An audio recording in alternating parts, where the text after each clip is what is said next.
Quatre vérités, Caroline Roux reçoit ce matin Jean-Luc Mélenchon. Oui, il est le candidat de la France insoumise. Il garde naturellement un œil sur la primaire, surtout quand la gauche de la gauche sort en tête avec Benoît Hamon.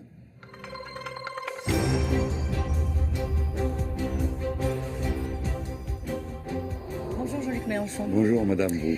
Vos proches ont dénoncé des votes gonflés à l'hélium solférinien. Est-ce que vous accusez le PS d'avoir truqué cette élection, ce premier tour de la primaire? Moi, je n'accuse de rien, je ne me mêle pas de cette affaire. Je l'ai dit depuis le début, je n'ai jamais cru à leur organisation, je ne crois pas à leur sincérité. Vous avez tous été témoins, donc personne ne peut dire que c'est moi qui l'ai inventé. C'est vous qui l'avez mis sur la table, les médias, et vous avez fait... apparemment, vous avez mal pris de vous faire manipuler comme ça. C'est absolument inouï.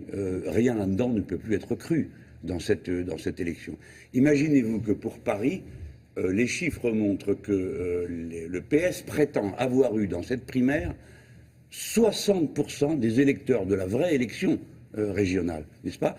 Ça voulait dire quasiment un électeur par minute qui aurait été là à voter. Tout ça est absolument... un trucage, bon, de masse. Donc, par conséquent... Ça jette le discrédit sur ce scrutin, sur ce premier tour? Bah, écoutez, en tout cas, il y a une chose qui est certaine. On prétendait que cette primaire serait le moyen d'empêcher ce qu'ils appellent la dispersion de la gauche, qui n'existe pas.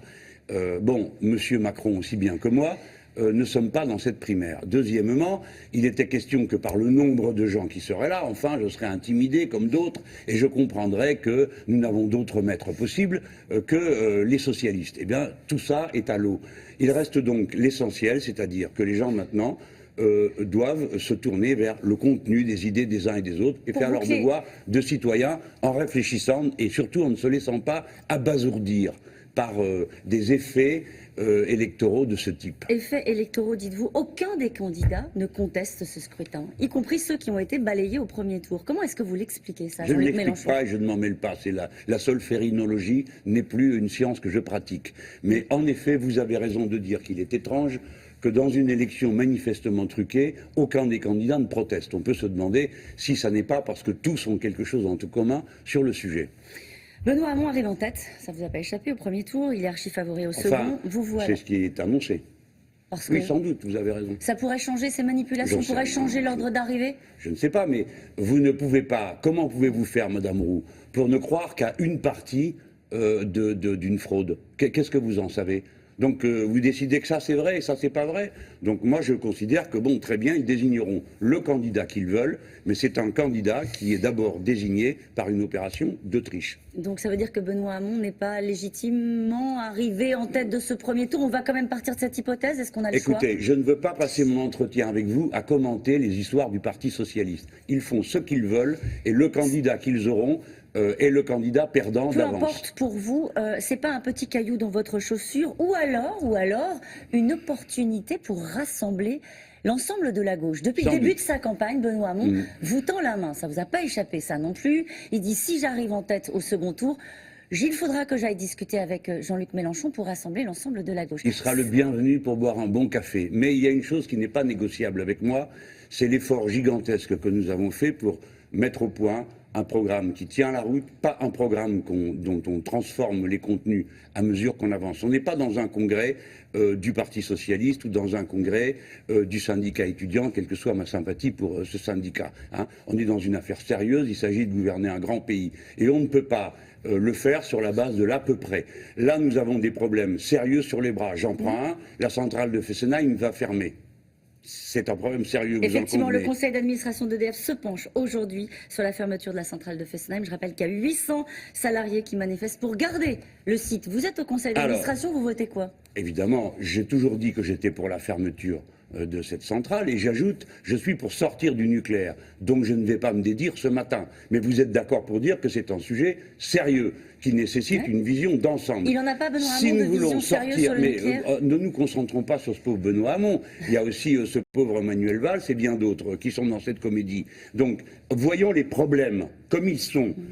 Il faut sortir du nucléaire, c'est ma thèse. C'est trop dangereux, c'est devenu trop dangereux. Pour sortir du nucléaire, Madame Roux, il y en a pour 20 ans à 25 ans. Il faut préserver les emplois. Donc, attendez, mais laissez-moi finir une phrase. Allez-y. Ou alors faites les réponses à ma place. Bon, alors, Il faut donc 25 ans pour y arriver. Il faut donc planifier la relève énergétique, parce qu'on ne peut pas arrêter de produire et sans se poser la question de savoir par quoi on remplace. Donc, il faut 100% renouvelable. Vous m'entendez les gens, c'est cohérent ce que je dis.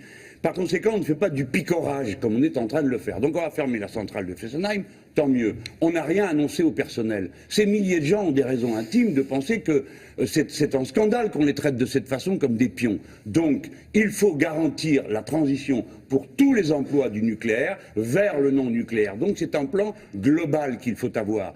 Et là, nous avons une mesure de fin de règne qui peut-être sera annulée dans quelques mois, si par hasard c'est un de droite qui gagne, puisque eux sont pour le nucléaire. Eh bien, sur ce thème, quelles sont les positions du Parti Socialiste, de Benoît Hamon ou de Manuel Valls, puisqu'ils ont tous la même sur le sujet? Ils sont pour un mix, comme ils disent. Alors, où commence le mix? Où il s'arrête? Pourquoi y a-t-il une dose de nucléaire dont ils supportent que ce soit nécessaire pour toujours? Il faut sortir du nucléaire, donc il faut s'organiser pour ça, et pas faire du picorage. Donc, leur thèse du mix n'a pas de sens. Vous allez à ce conseil d'administration, vous votez pour la fermeture de Fessenheim, vous sortez, vous êtes face aux 800 salariés de Fessenheim. Vous leur dites quoi? La vérité, ce que je viens de leur dire. Ce que je viens de dire, il me semblait que c'était assez clair, donc je recommence. Non, je vais dire à tous les gens... Vous leur dites, désolé, vous leur dites il faut un mix énergétique, ça prendra du temps, il faut une position cohérente. Comment est-ce qu'on les reclasse? Qu'est-ce qu'on leur propose? Mais souvent, ça m'arrive, je ne me suis pas compris du premier coup. Qu'est-ce qu'on leur propose à eux? Je viens de dire, regardez mes lèvres, je viens de dire et je répète, il faut que tous les employés du nucléaire, et pas seulement ceux qui sont les employés directs, mais les employés indirects. J'ajoute, les sous-traitants, les pauvres diables qu'on envoie dans la centrale pour faire les mises à niveau, etc., tout le monde doit avoir sa garantie d'emploi. Entendez-moi bien les gens, si nous faisons la transition comme je le propose, il n'y aura pas un poste de travail perdu. Les gens passeront du nucléaire d'abord au démontage du nucléaire, car je viens de vous dire, et je le répète, il y en a pour des années, et nous avons besoin du personnel le plus performant, c'est-à-dire celui qui connaît la centrale. Voilà. Voilà ce que je dis. Et je dis, vous n'êtes pas à l'abri. Aussi longtemps que vous avez des gens qui vous parlent de mix du nucléaire, vous ne serez jamais tranquille, parce que vous ne saurez jamais s'ils comptent la garder ouverte ou fermée. Je termine en vous disant que si j'étais au conseil d'administration, comme vous dites, je commencerai par dire que je ne suis pas d'accord pour aller construire cette centrale super nucléaire en Angleterre, en engloutissant là-dedans l'avenir d'EDF lui-même. Tout ça est géré d'une manière absolument folle, avec une forte fuite en avant dans le nucléaire, alors que c'est dorénavant une énergie du passé. Il n'y a pas de honte à le dire. La honte, c'est de ne pas tirer la leçon du moment dans lequel on est. Ceux qui étaient avant avaient raison d'essayer de bien faire. Mais maintenant, c'est fini. 100% renouvelable et fin du nucléaire. J'ai compris. J'espère. Merci Jean-Luc Mélenchon, c'est à vous William. Merci beaucoup. Madame, monsieur, en hiver, vous l'avez